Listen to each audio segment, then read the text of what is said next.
Hello class. भौतिकी की कक्षा 12वीं में आप सभी का स्वागत है। आज हम पढ़ेंगे सन का सिद्धांत। पिछले क्लास में हमने चल कुंडली धारामापी, चल चुंबक धारामापी के बारे में जाना था। किलकित कुंडली धारामापी, निलंबित कुंडली धारामापी क्या होता है, यह किस प्रकार श्रेष्ठ होता है, इन सभी के बारे में हमने जाना था तथा जाना था कि किस प्रकार किसी धारामापी की सुग्राह्यता को बढ़ाया जाता है। आज हम जानेंगे सन के बारे में। तो देखते हैं, चल कुंडली धारामापी अत्यंत सुग्राही यंत्र होता है। जैसा कि हमने जाना था, चल कुंडली धारामापी अत्यंत सुग्राही यंत्र होता है। यदि उसकी कुंडली में प्रबल विद्युत धारा प्रवाहित की जाए तो उसकी कुंडली अधिक विक्षेपित होगी। फलस्वरूप उससे जुड़ा हुआ जो संकेतक स्केल पर घूमकर अवरोध पिन से टकराकर टूट सकता है अथवा मुड़ सकता है। धारामापी की कुंडली यहाँ तक हो गया। अब देखते हैं, धारामापी की कुंडली पतले तार की बनी होती है और अतः उसके क्या है, जलकर नष्ट होने की भी अत्यधिक संभावनाएं रहती है। जैसा कि आप लोग देखिए, वेस्टर्न धारामापी बताया गया है ना। इसमें क्या है, हम लोग अधिक विद्युत धारा प्रवाहित करेंगे तो क्या होगा, ये जो संकेतक है वह ज़्यादा विक्षेपित होगा और ज़्यादा विक्षेपित होने से यहाँ पे जो अवरोध पिन रहता है, जो अवरोध पिन से वह टकरा कर या तो टूट सकता है अथवा मुड़ सकता है। ये एक खतरा हो गया। और दूसरी, जो यहाँ पे इसकी कुंडली जो लगी होती है वह क्या है, अत्यंत पतले तारों की महीन तारों की बनी होती है और उसमें अधिक विद्युत धारा प्रवाहित की जाए तो क्या होगा, वह जल के नष्ट होने का खतरा भी बना रहता है।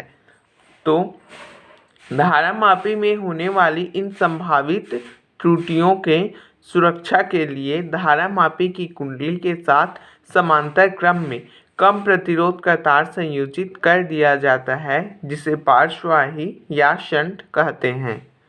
कुंडली के साथ शंट लगा देने से मुख्य धारा का आंशिक भाग शंट में से तथा अल्प धारा कुंडली में से प्रवाहित होती है। इस प्रकार धारामापी क्षतिग्रस्त होने से बच जाता है।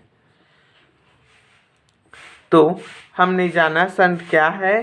शंट है धारामापी में होने वाली संभावित त्रुटियों से सुरक्षा के लिए धारामापी की कुंडली के साथ समांतर क्रम में कम प्रतिरोध का तार संयोजित कर दिया जाता है, जिसे शंट कहते हैं। क्या है शंट? तो धारामापी में होने वाली संभावित त्रुटियों से सुरक्षा के लिए धारामापी के कुंडली के साथ समांतर क्रम में कम प्रतिरोध का तार संयोजित कर दिया जाता है, जिसे शंट या पार्श्ववाही कहते हैं।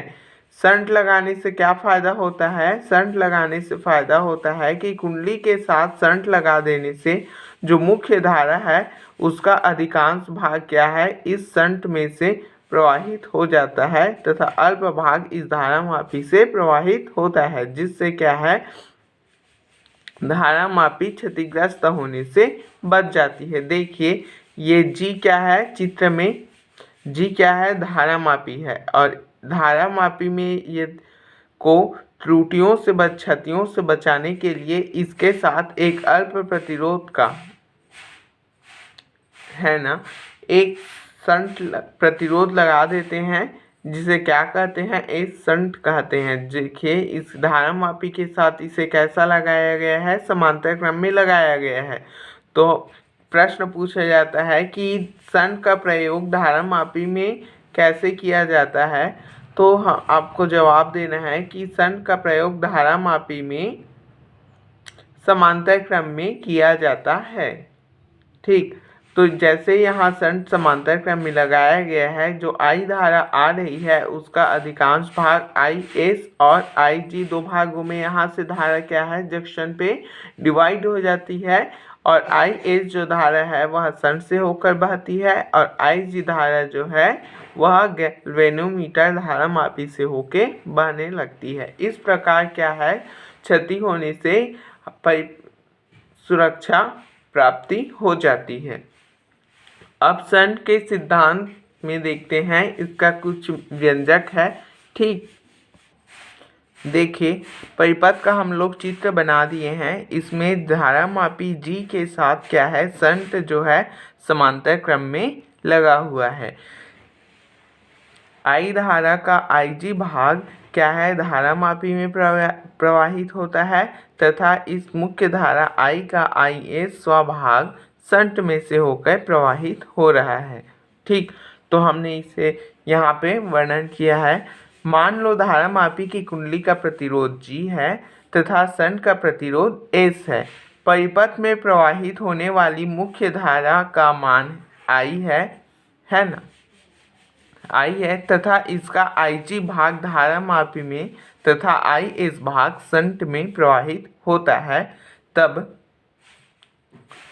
I इज इक्वल टू क्या हो जाएगा, IG प्लस IS।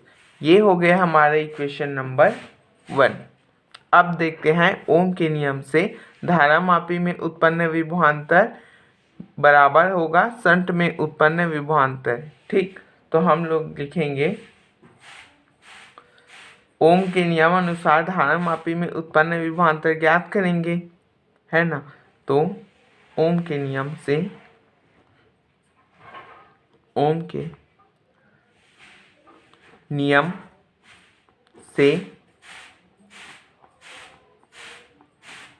धारामापी में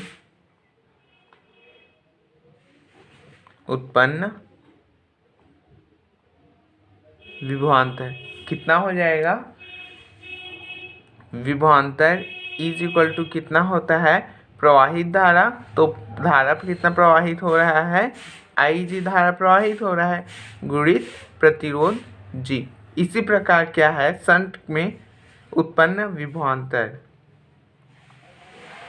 शंट में उत्पन्न विभवांतर, तो ये कितना हो जाएगा, शंट में प्रवाहित धारा तो आई एस इंटू प्रतिरोध, तो शंट का प्रतिरोध एस है। अब हम लोग जानते हैं चूंकि परिपथ में क्या है, दोनों आपस में समांतर क्रम में जुड़े हैं, अतः इनका विभव जो होगा वह क्या होगा, यहाँ से एक बिंदु से लेकर दूसरे बिंदु तक, मतलब यहाँ से यहाँ मान कितना होगा, समान होगा। तो इस प्रकार दोनों का विभव जो है आपस में समान होगा, अर्थात I G is equal to I S समांतर क्रम में होने पर, समांतर क्रम में होने पर। ठीक, तो यहाँ से हम लोग ले सकते हैं आई जी अपान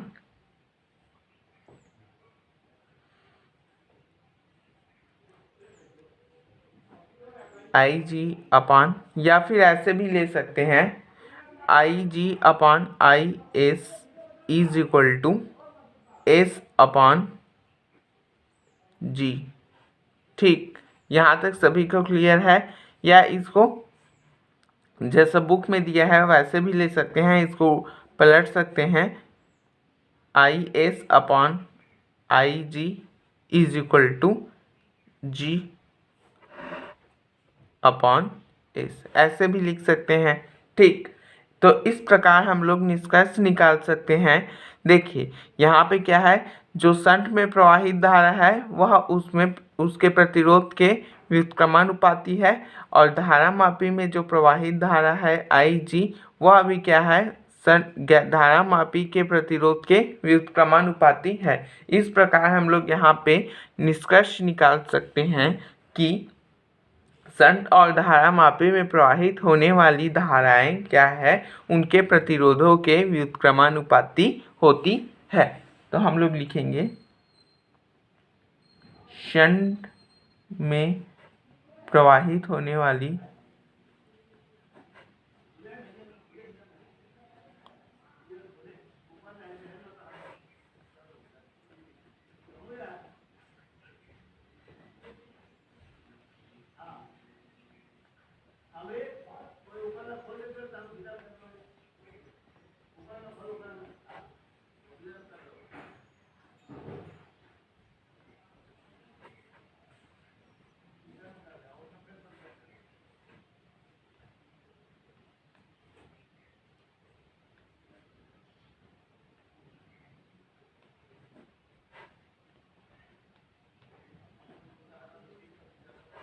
व्युत्क्रमानुपाती होती है। शंट में प्रवाहित होने वाली विद्युत धाराएं उनके प्रतिरोधों के व्युत्क्रमानुपाती होती है। अब हम इस समीकरण में क्या है, दोनों पक्षों में एक जोड़ने पर अथवा एकांतरानुपात का नियम सभी को याद होगा, तो उसका प्रयोग कर सकते हैं, या फिर उसको हम लोग डायरेक्ट, अगर सूत्र पता नहीं है तो उसको दोनों पक्षों में एक जोड़ने पर लिख सकते हैं। तो हम लोग लिखते हैं दोनों पक्षों में एक जोड़ने पर, तो क्या हो जाएगा,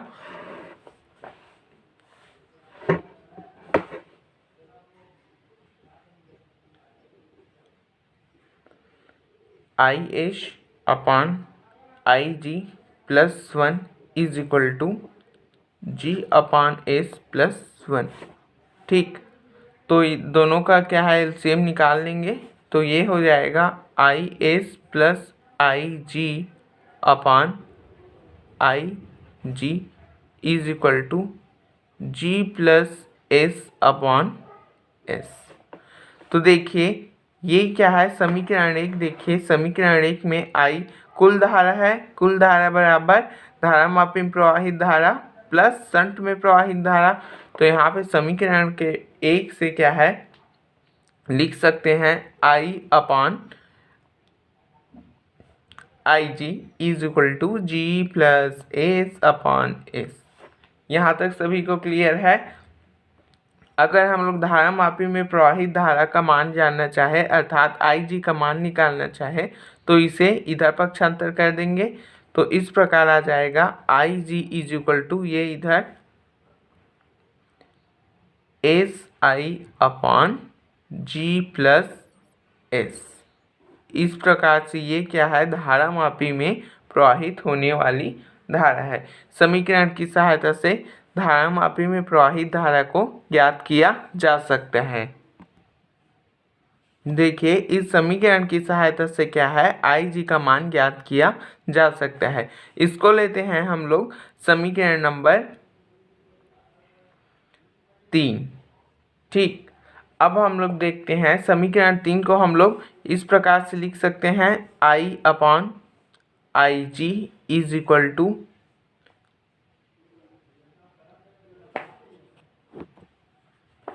हाँ ऐसे लिखना पड़ेगा। समीकरण 3 से क्या है, हम लोग I को इधर पक्षांतर कर सकते हैं, तो ये हो जाएगा IG अपॉन I इधर आएगा, I इज इक्वल टू, ये क्या हो जाएगा, S upon G plus S। ठीक, अब यदि मुख्य धारा है उसका क्या है, nवां भाग धारामापी में प्रवाहित हो रहा है ना। यदि मुख्य धारा का nवां भाग ही क्या है, धारामापी में प्रवाहित होता है, तो हम यहाँ पे एक कंडीशन लिखेंगे, यदि मुख्य धारा का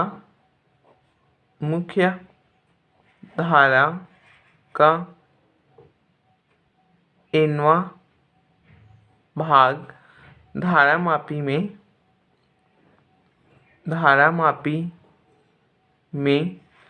प्रवाहित होता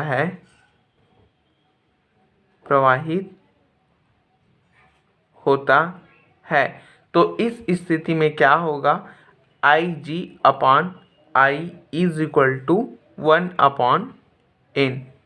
ठीक, तो ये मान क्या है, हम लोग यहाँ रखेंगे। ठीक, तो ये हो जाएगा 1 upon n is equal to S upon G plus S। Cross multiply करेंगे तो आ जाएगा G plus S is equal to SN। ठीक, हमें क्या चाहिए, शंट का मान चाहिए, तो इसे इधर क्या है लेकर जाएंगे, तो G इज इक्वल टू आ जाएगा SN माइनस S। इधर धनात्मक है, उधर जाएगा तो ऋणात्मक, तो हम लोग S को उभयनिष्ठ निकाल देंगे। देखिए तो ये हो जाएगा n minus 1 is equal to G, तो S इज इक्वल टू आ जाएगा G अपॉन n माइनस 1। तो अर्थात यदि मुख्य धारा का nवां भाग धारा मापी में प्रवाहित करना चाहते हैं तो शंट के प्रतिरोध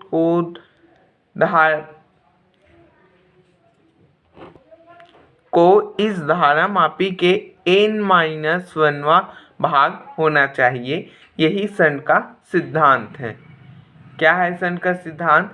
यदि मुख्य धारा का nवां भाग धारा मापी में से हम लोग प्रवाहित करना चाहते हैं तो शंट के प्रतिरोध को धारा मापी के प्रतिरोध का n-1वां भाग होना चाहिए। यही शंट का सिद्धांत है।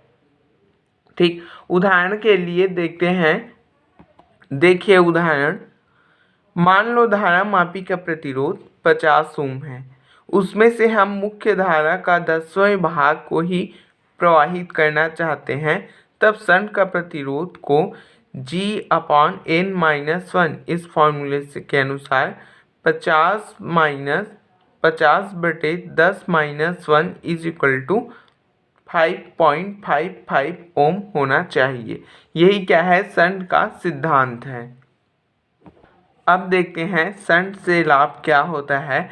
तो पहला है, यह धारा मापी की कुंडली को जलने से बचाता है। साथ ही अधिक विक्षेप होने से संकेतक का जो टूटने का जो खतरा बना रहता है वह क्या है? नहीं होता। और क्या है? देखिए, शंट धारा मापी की कुंडली के साथ समांतर क्रम में लगा रहता है, जिससे धारा मापी का परिणामी प्रतिरोध बहुत ही कम हो जाता है। अतः इसे किसी विद्युत परिपथ में श्रेणी क्रम में ही परिपथ में बहने वाली धारा के मान में कोई परिवर्तन नहीं होता। क्या है? शंट धारा मापी की कुंडली के साथ क्या है? समांतर क्रम में लगा रहता है, जिससे धारा मापी का परिणामी प्रतिरोध क्या हो जाता है? बहुत ही कम हो जाता है।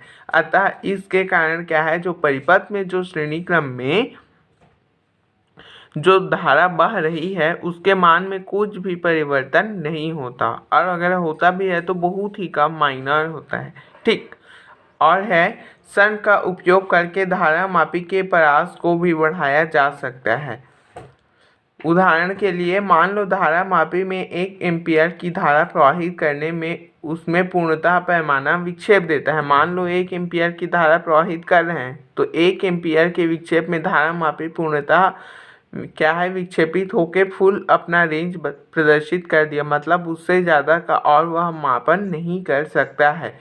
अब यदि उस स्थिति में उसमें हम लोग 10 एम्पीयर की धारा प्रवाहित करना चाहते हैं तो उसके साथ ऐसे शंट का प्रयोग करेंगे जिसका प्रतिरोध धारा मापी के प्रतिरोध का 10-1वां भाग अर्थात 9वां भाग हो। अब देखते हैं शंट से कुछ हानियाँ भी होती है। तो शंट के प्रयोग से धारा मापी की सुग्राह्यता क्या है? कम हो जाती है। अतः ऐसे प्रयोग में जहाँ शून्य विक्षेप या संतुलन बिंदु ज्ञात करना होता है, शून्य विक्षेप बिंदु के समीप शंट को क्या है? निकाल लेना चाहिए। और शंट का उपयोग क्या है? धारा मापी की कुंडली के साथ शंट लगाकर उसे अमीटर में बदला जाता है तथा उसके परास को भी क्या है? बढ़ाया जाता है। अब देखते हैं धारा मापी का अमीटर में रूपांतरण। धारा मापी का अमीटर में रूपांतरण और धारा मापी का क्या है? वोल्टामीटर में रूपांतरण किस प्रकार से होता है? ये सब थ्योरी है, इसे आप लोग पढ़ेंगे। ठीक, और ये ऐसा नहीं है कि एग्ज़ाम में नहीं आता, एग्ज़ाम में आता है और यहाँ से क्या है? न्यूमेरिकल क्वेश्चन भी सॉल्व होता है। ठीक है, तो आप लोग एक बार पढ़ेंगे और जब नहीं समझ में आएगा तो स्कूल जब आएंगे तो पूछेंगे। ठीक है, पढ़ेंगे, काफ़ी सरल है ये। ठीक, कैसे किया जाता है? एक पॉइंट यहाँ पे याद करने की ज़रूरत है कि धारा मापी को क्या है? अमीटर में बदलने के लिए क्या है? उसके साथ समांतर क्रम में कम प्रतिरोध का तार जोड़ दिया जाता है, उसके साथ समांतर क्रम में कम प्रतिरोध का तार जोड़ देते हैं, इसे शंट कहते हैं। ठीक, तो हमने जाना कि क्या है? धारा मापी में शंट अमीटर धारामापी का अमीटर में परिवर्तन करने के लिए उसके साथ क्या है समांतर क्रम में शंट को प्रयोग किया जाता है। और धारामापी को एक बात ये हो गया, और दूसरा बात क्या है किसी भी परिपथ में क्या है धारामापी को क्या है समांतर एक आदर्श, और एक बात यहाँ रखिए कि एक आदर्श अमीटर के प्रतिरोध को 0 होना चाहिए। ये बात हो गया, ठीक, ये बात हो गया कि एक आदर्श अमीटर के प्रतिरोध को 0 होना चाहिए। ये क्या है ऑब्जेक्टिव में आता है। और अमीटर को क्या है, अमीटर को सदैव विद्युत परिपथ में श्रेणी क्रम में ही जोड़ना चाहिए, ठीक, या जोड़ा जाता है ये बात। तो इसमें दो चीज़ गौर करने की है, एक आदर्श अमीटर का प्रतिरोध को 0 होना चाहिए और दूसरा अमीटर को सदैव विद्युत परिपथ में श्रेणी क्रम में जोड़ना चाहिए। और ऐसा क्यों है इसका कारण आप लोग पढ़ेंगे और बताएंगे, ठीक। उसके बाद है वोल्ट मिली अमीटर है, इसे भी पढ़ लेंगे, ठीक। मिली अमीटर ये थ्योरी है, इसे पढ़ लेंगे। और इसी प्रकार वोल्टामीटर है, वोल्ट मीटर। तो वोल्ट मीटर में क्या है शंट को, ठीक, धारामापी को वोल्ट मीटर में बदलने के लिए उसकी कुंडली के साथ श्रेणी क्रम में उच्च मान का प्रतिरोध जोड़ देते हैं। यहाँ पे गौर करने वाली बात है कि इसमें क्या है उच्च प्रतिरोध का शंट जोड़ते हैं, जबकि अमीटर में बदलने के लिए क्या है कम प्रतिरोध का शंट जोड़ते हैं, ठीक। तो ये क्या है ऑब्जेक्टिव टाइप क्वेश्चन है, ये सब आता है। और क्या है एक आदर्श वोल्टामीटर का प्रतिरोध क्या है अनंत होना चाहिए। ये बात याद रखिए कि एक आदर्श वोल्ट मीटर का प्रतिरोध अनंत होना चाहिए। ऐसा क्यों है इसे पढ़ेंगे, ठीक। और क्या है वोल्ट मीटर को परिपथ में जोड़ना, वोल्ट मीटर को परिपथ में सदैव समांतर क्रम में ही जोड़ा जाना चाहिए, ठीक। ऐसा क्यों है इसे पढ़ेंगे, ठीक। यहाँ पे देखिए इसका कारण भी दिया है, ये सब विद्यार्थी स्वयं से पढ़ेंगे और समझ में नहीं आएगा तो पूछेंगे, ठीक। हम लोग एक इसमें अंतर है उसे देख लेते हैं, क्या है बेसिक, जिससे आइडिया हो जाएगा अमीटर और वोल्ट मीटर में। तो अमीटर क्या है, अमीटर इसकी सहायता से विद्युत परिपथ में प्रवाहित होने वाली विद्युत धारा की प्रबलता ज्ञात करते हैं। और वोल्ट मीटर क्या है, इसकी सहायता से विद्युत परिपथ के किन्हीं दो बिंदुओं के बीच विभवांतर ज्ञात करते हैं। नाम से ही स्पष्ट है वोल्ट मीटर, वोल्ट, ठीक। और क्या है इसकी कुंडली के साथ समांतर क्रम में कम प्रतिरोध का तार लगा होता है जिसे शंट कहते हैं, ठीक। और इसकी कुंडली में श्रेणी क्रम में उच्च प्रतिरोध का मान लगा रहता है जिसे शंट कहते हैं, ठीक। तो क्या है अमीटर में समांतर क्रम में और वोल्ट मीटर में श्रेणी क्रम में, ठीक। तीसरा है इसे किसी विद्युत परिपथ में सदैव श्रेणी क्रम में जोड़ते हैं। विद्युत परिपथ में अमीटर को सदैव श्रेणी क्रम में जोड़ते हैं क्योंकि हमें क्या है उसमें से प्रवाहित होने वाली विद्युत धारा का मान ज्ञात करना होता है। और वोल्ट मीटर को किसी विद्युत परिपथ में सदैव समांतर क्रम में ही जोड़ा जाता है क्योंकि क्या है इससे दो बिंदुओं के बीच का हमें विभवांतर ज्ञात करना होता है। चौथा क्या है अमीटर का प्रतिरोध बहुत कम होता है, एक आदर्श अमीटर का प्रतिरोध 0 होता है। और क्या है वोल्ट मीटर का प्रतिरोध अनंत होता है, अधिक होता है, अतः आदर्श वोल्ट मीटर का प्रतिरोध अनंत होता चाहिए, ठीक। तो ये दोनों के मध्य क्या है अंतर है और जो क्वेश्चन है वो यहीं से आता है, यही सब इम्पॉर्टेंट फैक्ट है, यहीं से जो क्वेश्चन है वो आता है, ठीक। तो आज के लिए बस इतना ही। इस प्रकार से यह जो अध्याय होता है वह समाप्त होता है और जहाँ जिसे समझ नहीं आया है वो पूछेंगे, ठीक। जब आप स्कूल आएंगे तो वहाँ पूछेंगे कौन सा टॉपिक समझ में नहीं आया है, हम वहाँ फिर रिवाइज करेंगे और जो क्वेश्चन नहीं बन रहा है वो पूछेंगे, ठीक। धन्यवाद।